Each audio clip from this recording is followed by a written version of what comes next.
everyone. Thank you so much for coming to Historical Happy Hour again, and for everyone who signed up.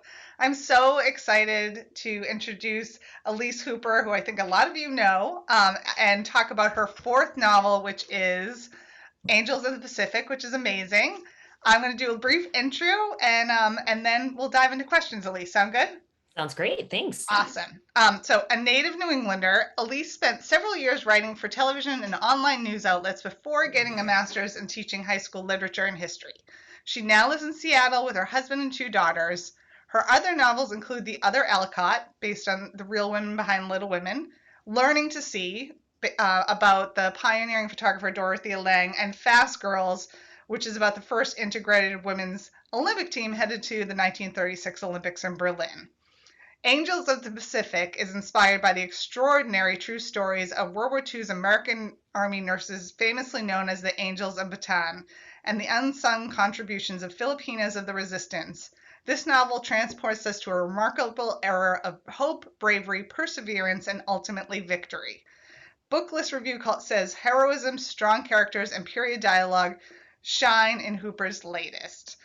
So welcome, and thank you for being on tonight. Thanks so much. Thanks for having me. And I'm seeing a few familiar faces popping Oh, up in this. nice. So thanks everyone for tuning in. It's great to be here. I've got my cup of tea because it's still a little early in Seattle.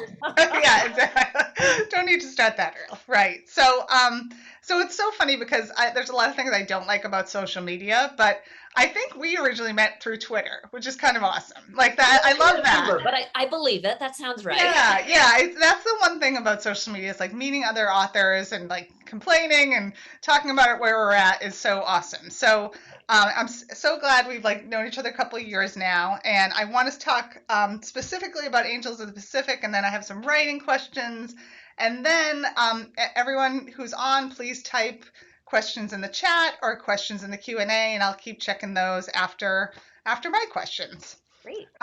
So you mentioned in your notes at the back of the book that you had a grandfather who served in the Pacific in World War II, and I also had a grandfather who served in World War II in Europe, and that generation, a lot of them didn't talk about it, and I think that was like one of the reasons that you said like it piqued your curiosity. Um, so tell me about the premise of this novel, which takes place in the Pacific during World War II, and the history behind the story and what ultimately inspired you to write it. Sure. Okay. So there are a few questions there. I'll start off actually. I'm going to start with your final point, which is what kind of what inspired me to work on this book and work on this story. And as you mentioned, my grandfather had served in the war. He was aboard the USS St. Paul in the Pacific. He was actually also just as sort of a guest aboard the USS Missouri when Macarthur signed the peace treaty with the Japanese. Amazing. So he was there for that historic moment. He then went into Tokyo to view the devastated city with Macarthur. And it was there that he bought this children's little silk kimono. And I wish I had it. It's in the other room. I kind of spaced out. But I looked at that kimono for years and thought, I need to learn more about this, about the war in the Pacific, about my grandfather's service, all of it. So I think I had just turned in a version of Fast Girls to my editor. I was awaiting feedback. I always tell myself I'm going to take a break, clean my house, do all the things I've put off while I'm kind of working frantically under deadline. Instead, I was like, the Pacific. Let's do a little reading and see what I can do here. And I think quite quickly, I found this story about the Angels of Bataan. And that was a group of women I had never heard of. I knew nothing about World War II in the Philippines. I'd never heard of these women, the whole thing. And so I started listening to Elizabeth Norman's book, which is really the seminal piece on the Angels of Bataan. It's called We Band of Angels. Again, Yes. Listeners, viewers, reader, whatever, check out Elizabeth Norman's book. This story interests you further because she really is the expert. Angels were still alive to speak with her. So she really has the exhaustive account of these women. It's excellent. And I think I did an audiobook telling myself, oh, I'm just kind of listening to this. I'm not, I promise, I'm taking a break. I'm not diving into something new, but I was utterly captivated. And basically, the story about the Angels is that there were this group of US Army nurses, also some Navy nurses, I should say, in the Philippines in 1941. And I have to say, kind of living their best life. These were women really to a T almost fit the same profile. They were women who grew up in the hard times of the 1930s on farms. They all kind of had a taste. They wanted something more. They wanted a skill set, but none of them could afford college. So nursing school provided a great option to develop a skill set that could take them into kind of a new path on life. So these women did that. As they graduated from nursing school, the Army and the Navy beckoned and said, if you come with us, you can travel. There are all kinds of adventures you can experience. And so many of these women jumped at those opportunities. And they then found themselves, while Pearl Harbor is being bombed in December 7th of 1941, across the international date line, the Japanese Imperial Army begin their invasion of the Philippines. And suddenly Americans are on the front line there. These women, this group of American women represent the first group to serve really on the front lines of a war, and then the first large group of American women ever held as POWs. And the remarkable thing is they all survive. Amazing. And so Yeah. it is amazing. I mean, if you know anything about Japanese prison camps, you really understand how staggering a fact that is, that they all made it. They attributed their survival to the sisterhood they developed amongst each other and to service. Till the final day, they were putting on those increasingly tattered uniforms, tending to each other and their fellow internees. And so it's just a really remarkable story about hope and resilience and living with uncertainty and things that, of course, when I started this book, I had no idea would become incredibly relevant today, right? So I managed to go to the Philippines. I traveled there to research the book further in February of 2020. And that's kind of a whole other story because that was kind of an amazing time to be outside of the country, so very far from home. But I learned so much from that trip. And it really then also encouraged me to fold in a part of the story about the Filipinos, because that's such an amazing part of the story. Much of how women survive is from help from the outside, from their Filipino colleagues who are outside the walls at Santo Tomas internment camp.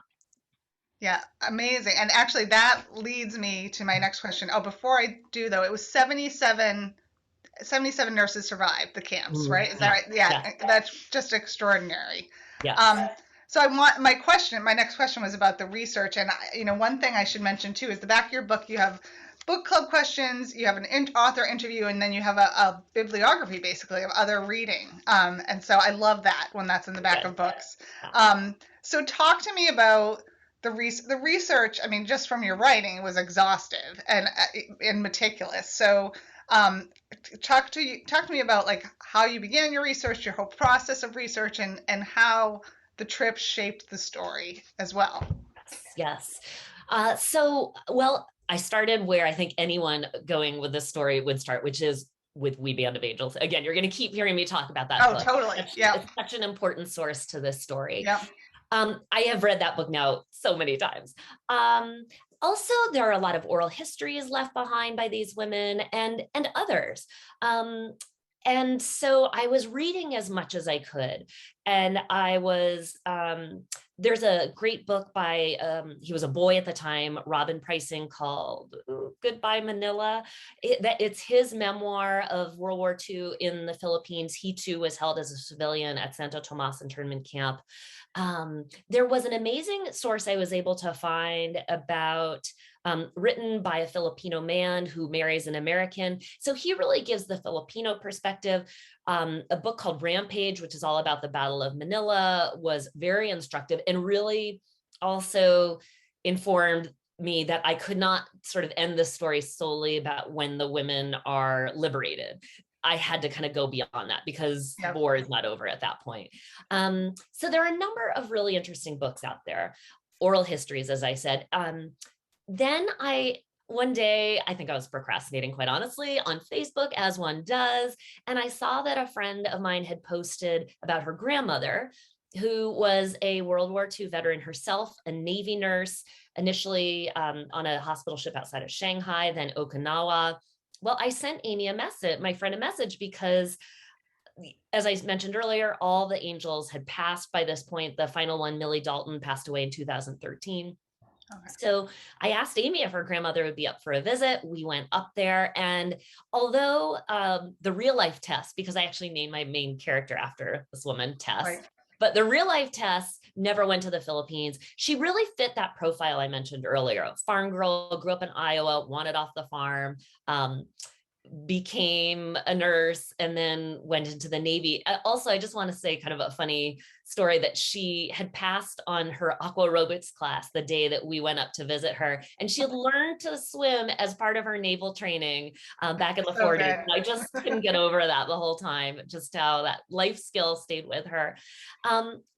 So her sense of adventure and optimism really stuck with me. And also that real reluctance that I think is very, it's really a part of that generation where they just don't want to talk about hard times and they want to kind of Mm-hmm. keep things light and keep things moving. That was very much what the real life Tess did. And that I knew right then and there, I kind of needed to work into my story too, this sort of generational gap that sort of exists.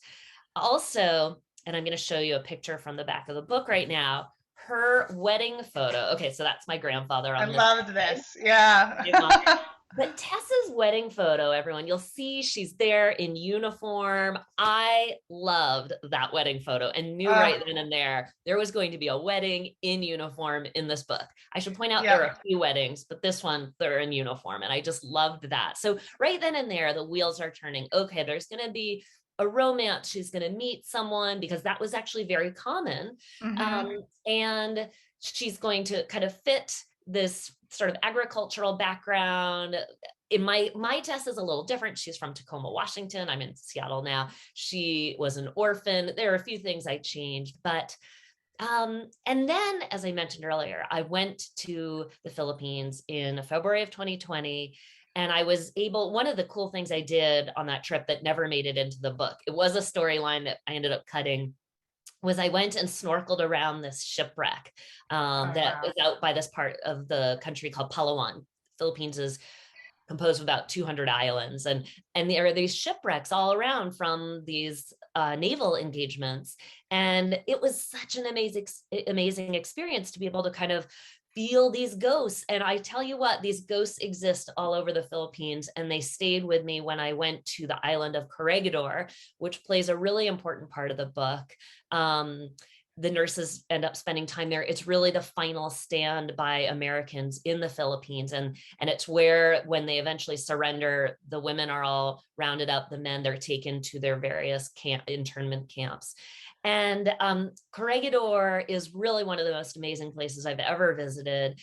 A real sense of ghosts. Again, I had brought my daughter, she was 14 at the time, with me on this trip.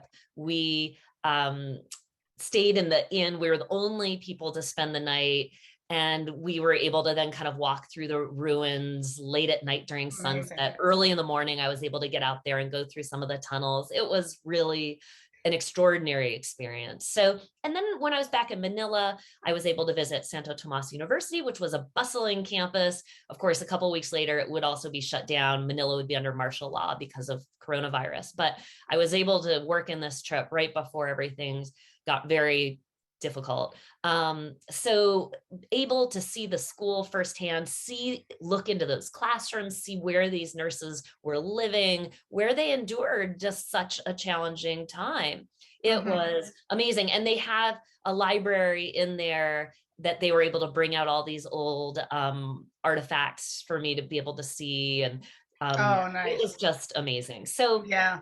I was also able to meet a historian while I was there. She took me all over Manila. She took me out to the Manila American Cemetery. She was amazing. She's a real specialist on World War II. And she became a really powerful resource for me, because when I then realized I had to include Filipino characters, I could not write about Americans in the Philippines without really getting into the more local story. She proved invaluable. She answered so many questions for me. She read early drafts. She's a great advocate for this story and for this book. So I was really lucky. Amazing. Amazing. And what a special trip for you and your daughter. Like she'll Yeah. never forget that. That's so great. Right, right. For so many reasons, right? Yes, totally. So that actually leads to my next question because this is a dual narrative, and it's told from the perspective of Tess, the American nurse that you mentioned, and also from the perspective of Flor, who's a Filipino university student who gets involved in the underground network of the resistance. And so, what was the dual narrative doing that? Was that a decision from the start, and what made you decide to write it that way? It wasn't. I had a draft of the book written before I left for the Philippines, and really it was all Tessa's story. Um, which, the book, if you've read it, or Tessa's chapters are all told in first person. I mean, I really could hear her. I love the way people spoke in the 1940s. I really wanted to capture that. So that part of the book was always in first person. Well, when I returned from the Philippines, I was realizing, okay, I need to rework some things here because I do need to work in this Filipino perspective. So that's when I started doing a lot of research. I talked to some Filipino American friends I have. I was still in touch with my friend Des, the historian in Manila. And so that's when I started to rework in the story of Flor. And a pivotal thing I needed to figure out here was in Elizabeth Norman's book, she talks about how the nurses were part of the resistance, how they were passing messages, but she never really included a whole lot of detail on that part of the story. And I Mm. had questions. So I had sort of tried to imagine a number of ways. I knew laundry was a big thing going in and out of the camp. Many of the internees their Filipino friends would help them outside of the camps by doing laundry and sending it back in. And I saw this artifact from Stanley internment camp in Hong Kong that's known as, wait, is it the Day Joyce quilt or sheet? Yes, I think it is. Or is it Joyce Day? I think it's Day Joyce. This is where I start. This is the time of day where I start sort of forgetting some of my details I hear sometimes. you. I'm Yep. embarrassed to admit. But that is a remarkable artifact that you can still see if on request at the Imperial War Museum in London. It was a sheet stitched by this woman that turned out to be a journal, essentially, of her internment. And she lists names and places. And the whole time she was able to hide it in plain sight from guards. Guards would come in, tear apart their rooms and everything, but they never stopped to like hold up this sheet and look at it. And I was just fascinated by this idea of kind of, I love to sew, knit, I'm into my crafts. I love the idea of subversive stitching. And here I had this wonderful example of it. So I knew right then and there, okay, this is how in this story, and I'm very clear in the afterword that this was something I fictionalized a bit. That was how my nurses were going to communicate with the outside world, specifically with Flor. So that was one of those things where sort of history was helping me out. I had to make a bit of a leap, but it felt still like very much in keeping with the story that was a path to choose for these characters. Oh, I totally agree. And it makes complete sense. And I think it's hard when you have like a black box. You can't find the answer of how something was done. So you did have to take that leap, but it worked. Right. It worked really, really well. Well, I should also say that something that has been so funny to me recently is I've heard from a few descendants of both the Angels and Oh, other wow. civilians who were interned since my book came out, because it's so interesting. And we might talk about this in a bit, but this is a generation that just did not talk about their experience. So what I've heard from descendants is my mother never wanted to speak about this time. So reading the book really kind of helped inform me about that experience, which is, first of all, Amazing. so touching. But also one son of one of the, was it one of the angels who told me? Yes, I think it was, that his mother then met her future husband in the camp. He was a civilian, and they passed messages by putting notes in their mouths and French kissing. And I've only known Oh, that that's a good detail. one. That would have been a great one to use in my book. Yeah, that's a good one. That's a really good detail. And how amazing, isn't it? I mean, it's so moving, I'm sure, when you hear from these people too. That's just Oh my incredible. gosh. I dropped Yeah, everything. I'm so touched by it. Yes. so good. So one aspect I didn't know a lot about this story. One I really had no idea about was the Malinta. Is it Malinta Tunnel? Yes. Melinda Tunnel. And I'm glad. Is it Corregidor Island? I want to make sure I get the Corregidor. pronunciation. Yeah. Yes. So this is like when they're at the front lines, right before they become POWs. And talk to me a little bit about this because it sounded incredible, and you got to see it too.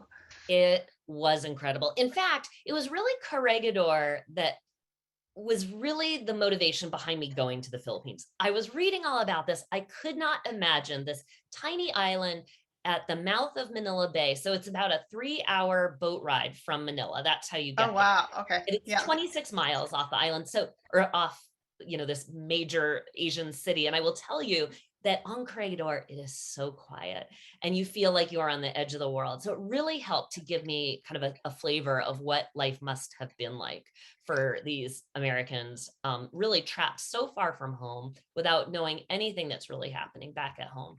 So, it is tiny. I mean, it's only maybe a couple kilometers long. It at one point was home to what has been considered the most beautiful military base in the world.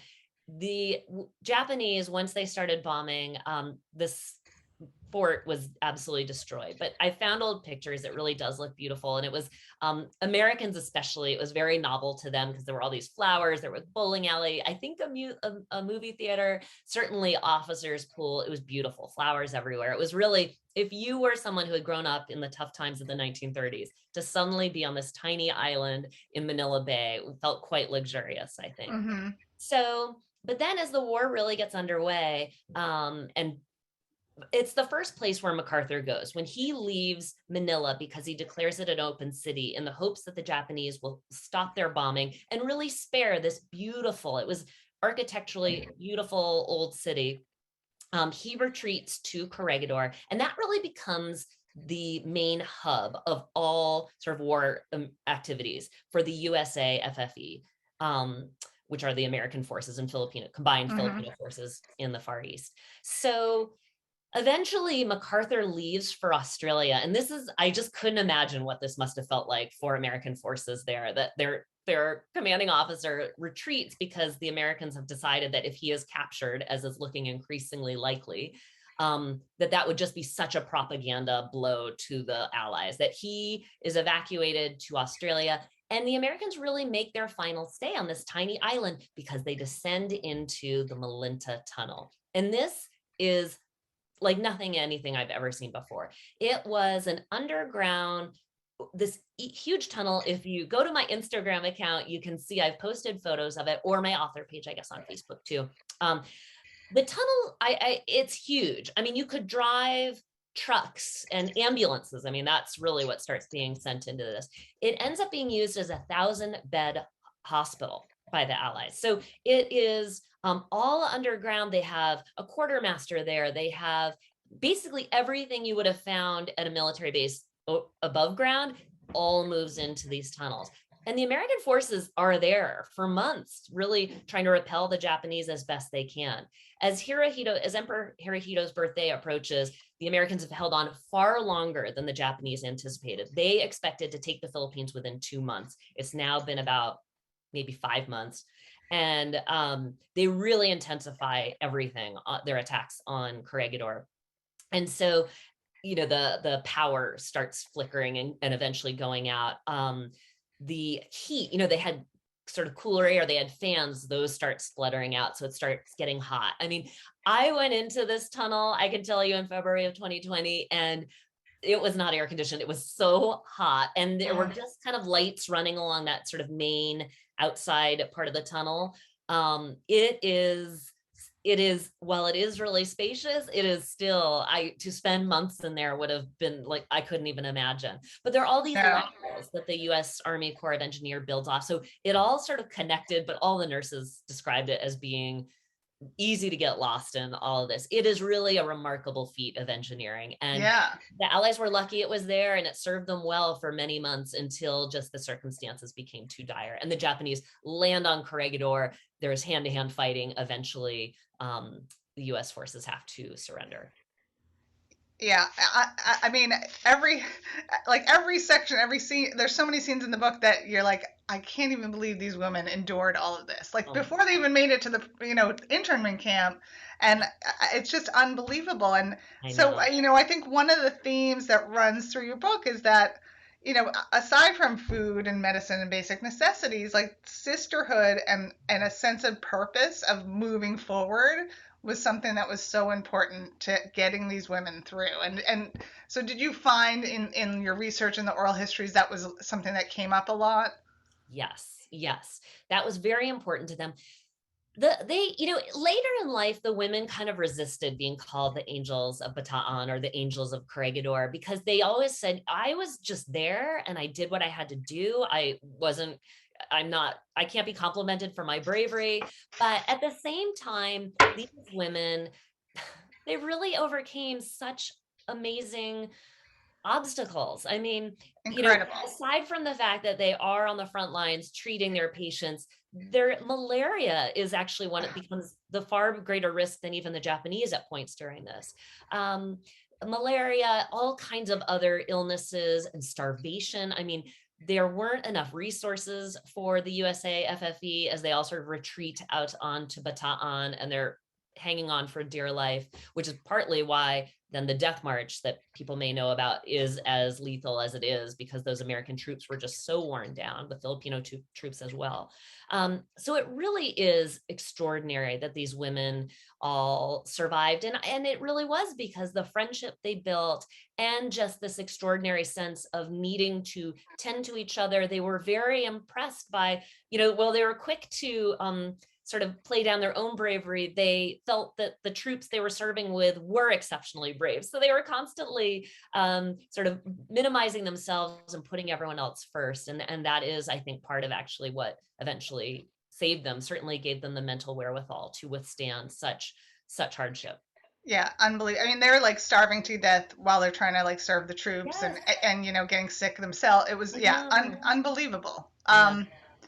Yeah, so I thought it was one thing I liked about this book is like sometimes you read war stories and then they just like end and you're like, wait a minute, what happened? What happened to these women after? And you included this, I won't give away any spoilers, but you included like some of the stories of what happened to your characters after the war. And so what made you decide, no, I can't end it in the Philippines, I have to end it Right. afterwards? Right. Well, first of all, there was I had read about the Battle of Manila, which really the nurses don't see much of, but this would have impacted Flor and all the Filipino characters tremendously. Mm-hmm. So right then and there, I was like, the Battle of Manila is something that Americans don't really know about. And, people tend to think of like Warsaw as being one of the most devastated cities at the end of World War II, but Manila was right up there as well, because of this sort of final Battle of Manila, which is really waged primarily in February of 1945. And so I knew I needed to cover the bravery of these Filipinos and the Americans who land and to fight this battle and fight against the Japanese Imperial Army to end the occupation. I also really felt I had read so much about how these women had to kind of fight for recognition after the war. They had to fight for their sort of veteran rights. I mean, they came home with all kinds of health issues.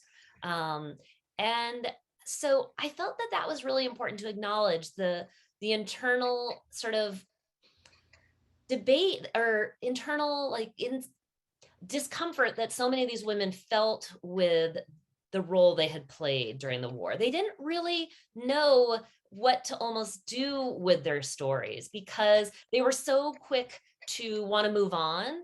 They Mm-hmm. wanted to sort of return to as normal life as possible. And yet, truly, when they come back in spring of 1945, the war is still raging and they are keenly aware of that.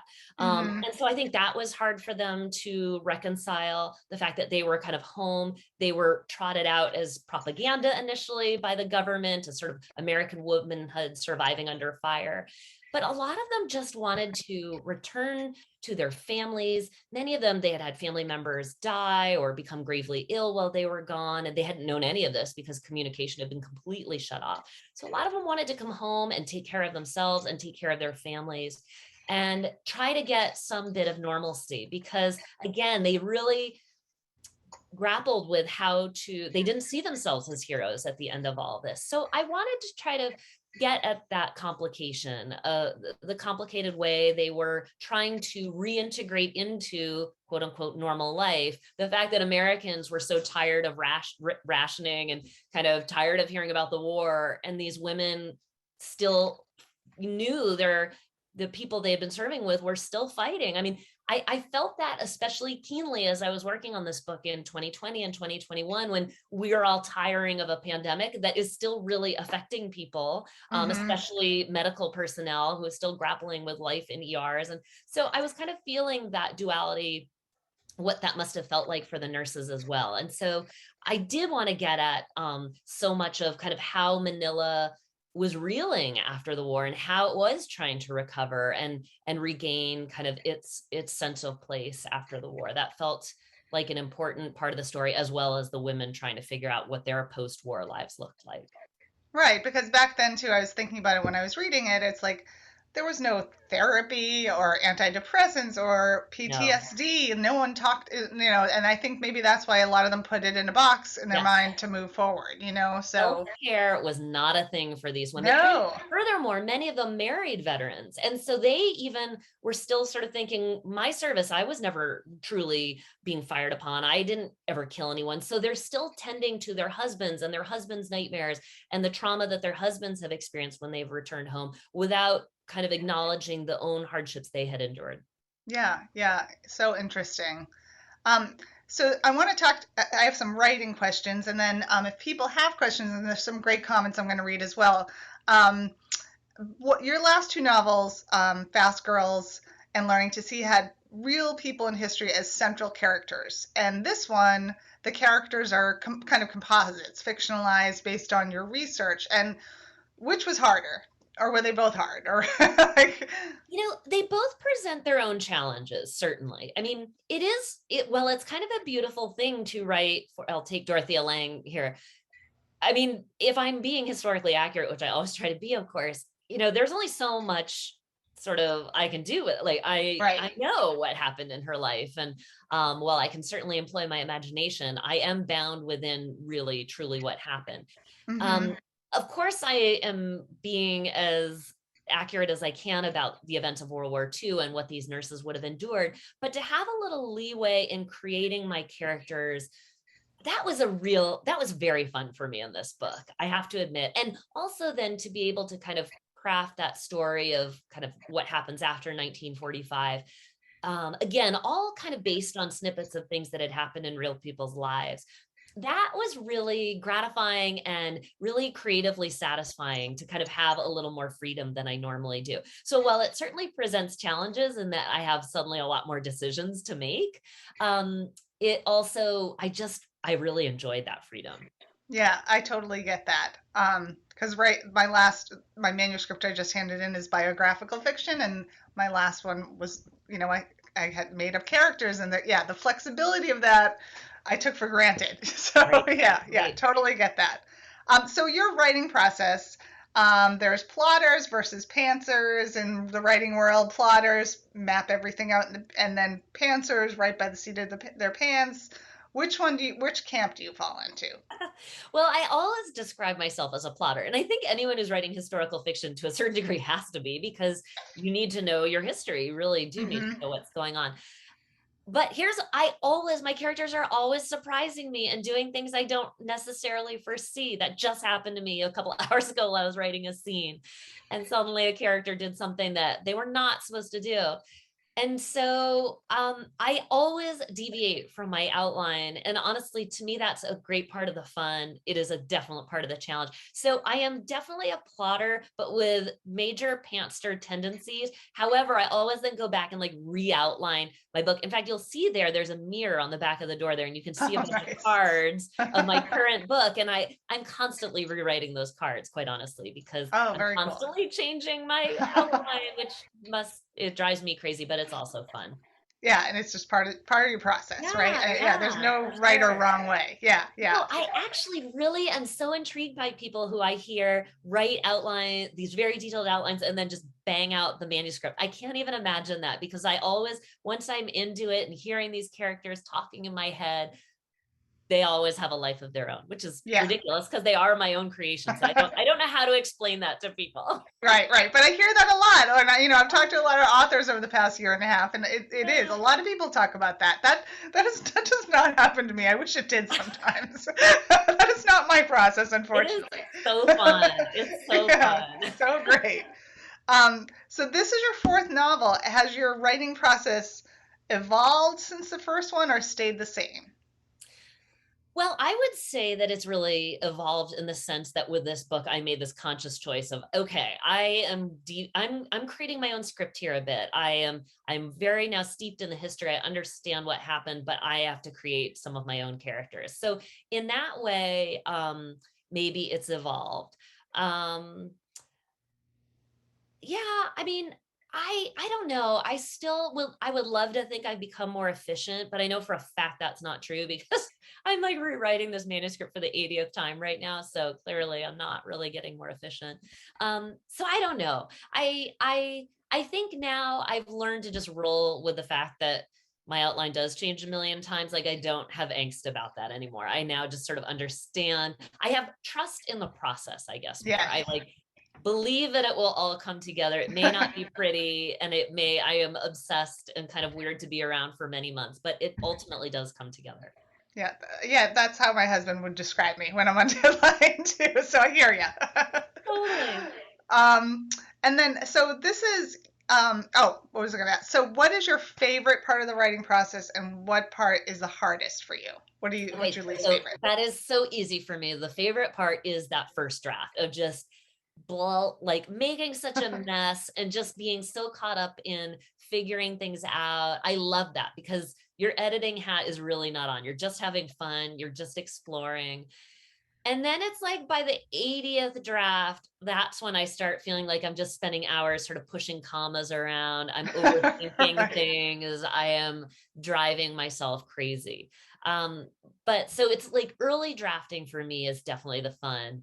And hearing those characters in my head. Sort of the more tedious parts come when I really am like looking at something bleary eyed for the millionth time, trying to kind of get those last few threads to sort of sew in nicely.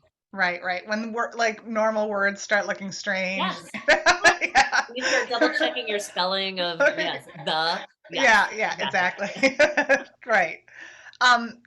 Are you ready to talk about what you're working on right now? Is it keeping it under wraps? I'm still going to hold off a little bit. No one has seen the manuscript I've been working on for the last 14 months yet. I was just actually texting with another writer friend about like, I don't know if I'm fully in Crazyville or not, but so let me live in Crazyville a little bit longer and then give me a few more months and hopefully I'll have some good news for Oh, everyone. totally understand that. Yes, yes.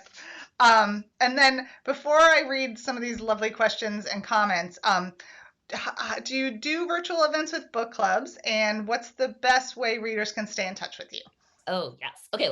First of all, I should say that the Kindle version of Angels of the Pacific is on sale right now, Oh, just that's right. on Amazon. Good. It's Yes. $4.99. And honestly, I have no idea where this sale came from. It was not arranged by my publisher. We don't, or at least I don't know how long it's lasting, but so there you go. $4.99 as of today, April 27th. Um, I am on all the usual places on social media, but I would definitely say that Instagram is probably where I am the most active because I do love taking photos. So I'm there. I have a website. I collect emails for newsletter, but I've still like only sent out maybe one or two newsletters in my entire writing career. So maybe someday that will become a regular thing. Please sign up for it still if you're Yeah. game, and we'll see where that all goes. Um, what Oh, and I do lots of Zoom book clubs. I have a book club every night this week. Um, Amazing.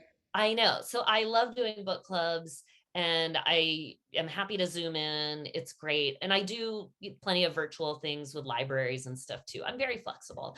Being in Seattle, I've got a great crew of readers and writers here, but I am happy if I can't actually get on a plane and come visit you, we can arrange something easily, over Zoom like this. Awesome. Yeah. Awesome. Okay, I have to read a couple of these comments and then I'll look at the questions. Narisa Esteban says, "Thank you both for a heartfelt topic. I still need to read this book. I'm a Filipina and my great aunt was a military nurse for the Philippines. My grandfather and great uncle were prisoners of the Japanese in the grueling death march in the Philippines. I'm going to get choked up. My grandmother was pregnant with my mom towards the end of World War II. Last time I visited the Philippines was 2018 with my daughter. It's so nice to hear you visited, Elise. That's my niece's name, too. Oh, Lovely. well, And I Linda, just got well, oh, go ahead. goosebumps. That just I got know. That goosebumps. was Thank amazing. you. Thank you for sharing that, Nerissa. Yes, That's thank you. incredible.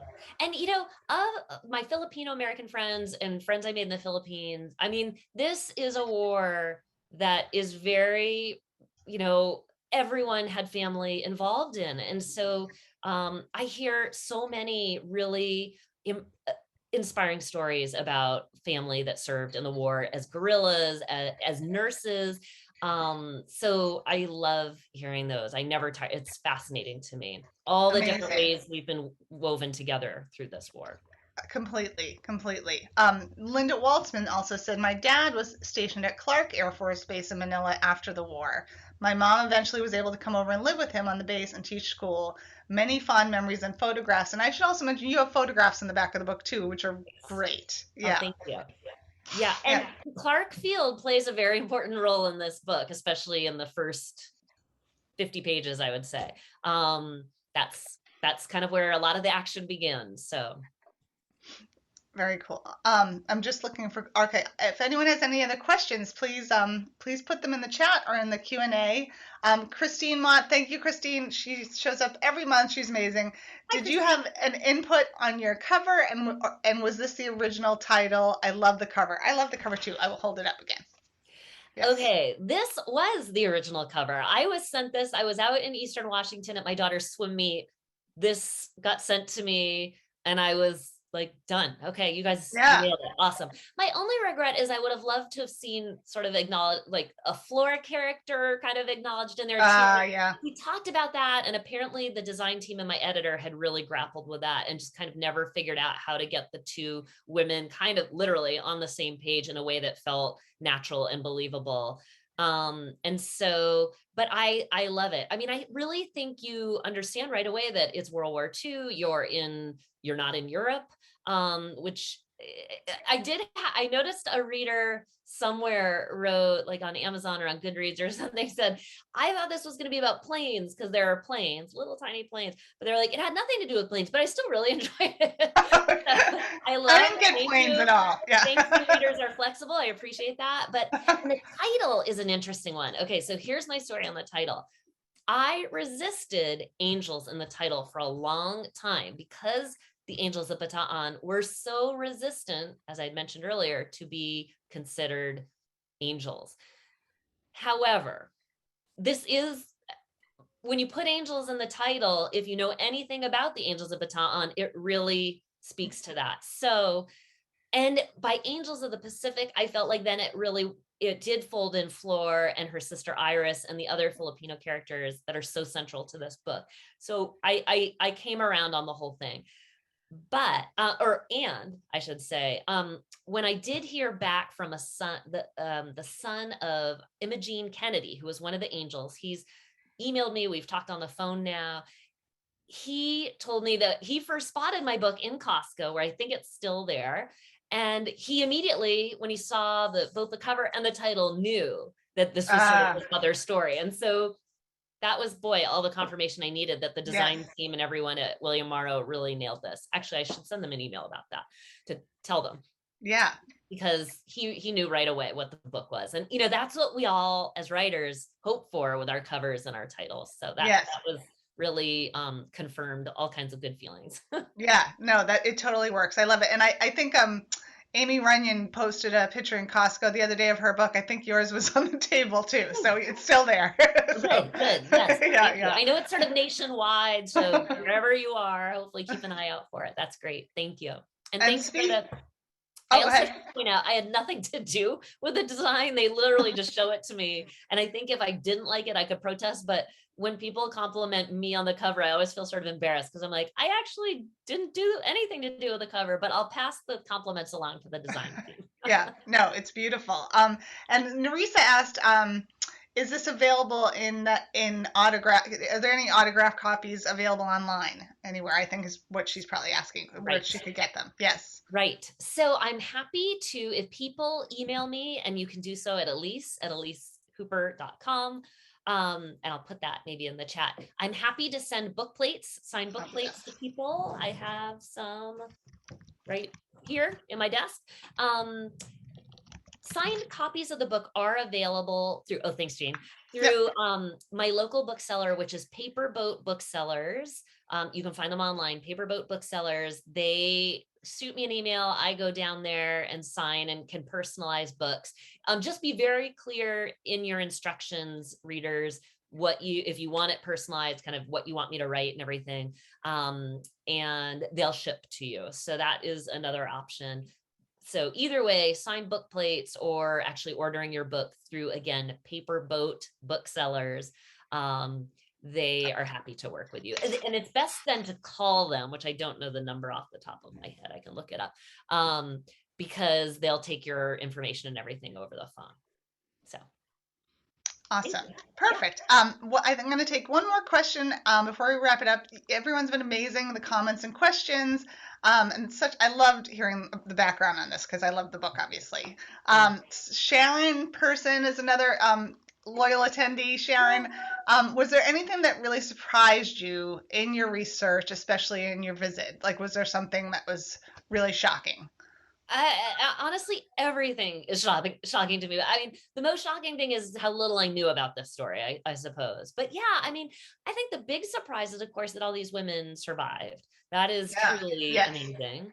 And then another sort of unsung part of this story is the role that Filipinas played in this, because when the American women are interned, when the nurses are interned, their colleagues, these Filipinas who have been serving as nurses alongside them, are for the most part sent home.